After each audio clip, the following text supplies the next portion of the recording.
Une guerre qui se joue en zone irako-syrienne contre les hommes du groupe État islamique. Voilà pour la formule généralement utilisée.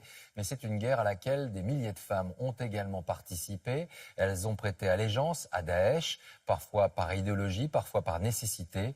Aujourd'hui, certaines d'entre elles ont été capturées et emprisonnées, notamment à Erbil, en Irak. Notre équipe s'est rendue sur place. Document signé Stéphanie Pérez, Nicolas Hauer, avec Laetitia Niro. J'ai prêté allégeance à Daesh début 2015. Je leur ai juré fidélité et obéissance devant le tribunal de l'organisation. Quand les gens me voyaient dans les rues avec mon bandeau de Daesh, ils avaient peur de moi. Ils s'enfuyaient parce qu'ils savaient que je faisais partie du groupe. Nous rencontrons Afna, 35 ans, ex-membre de la police des mœurs de Daesh, dans le bureau de la direction de la prison irakienne, où elle purge sa peine de 15 ans.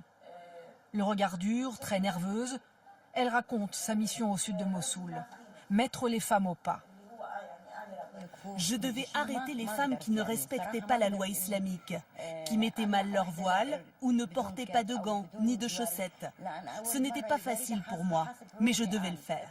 La punition, c'était 15 coups de fouet. On punissait aussi leurs maris pour les avoir laissés sortir comme ça. Issue d'une famille religieuse d'un quartier populaire, Afna affirme avoir rejoint Daesh, non pas par fanatisme, mais pour l'argent. Mon mari est âgé et ne travaille plus. C'était dur pour mes enfants et moi.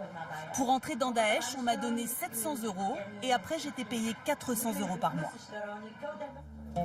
Les djihadistes l'a payé 2 à 3 fois plus que le salaire moyen dans ces zones défavorisées. Ainsi, Afna explique-t-elle pourquoi elle a fermé les yeux sur les crimes dont elle était complice. Alors que Daesh est en difficulté, ces femmes sont de plus en plus nombreuses à être arrêtées par les armées kurdes et irakiennes. Aujourd'hui, elles font souvent acte de repentance. Faut-il les croire? Arié les a bien côtoyées. Elle est yézidi, cette minorité religieuse persécutée par Daesh en Irak. Elle a été enlevée à 11 ans et réduite en esclavage, à la merci des hommes, mais aussi des femmes de l'organisation. Pour les femmes, nous les yézidis, on était les bonnes à tout faire. Moi, elle me tapait, elle m'insultait tous les jours. J'étais enfermée à clé. Même pour boire de l'eau, je devais leur demander l'autorisation. Supporter leurs humiliations au quotidien, c'était l'enfer. Je n'avais jamais vécu de telles violences.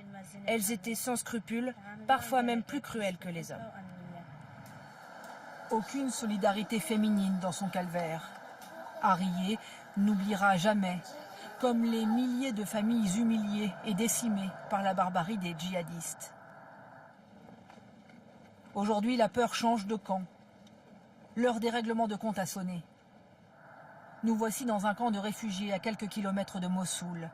Ici se côtoient les familles des victimes de Daesh et celles de leurs bourreaux. Les familles des combattants du groupe État islamique sont regroupées à l'écart dans une partie du camp, mais la plupart préfèrent rester discrètes pour éviter tout risque de représailles. Amal Saïd est l'épouse d'un combattant. Elle affirme aujourd'hui qu'elle ne cautionnait pas les exactions de son mari.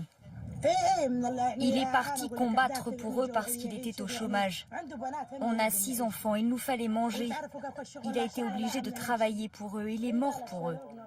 Maintenant, je ne peux pas revenir dans mon village. Les gens ont pris notre maison, nos meubles. Je n'ai plus que cette tente. Je vois bien qu'on montre mes enfants du doigt. J'espère que ça passera, mais j'ai un peu peur maintenant.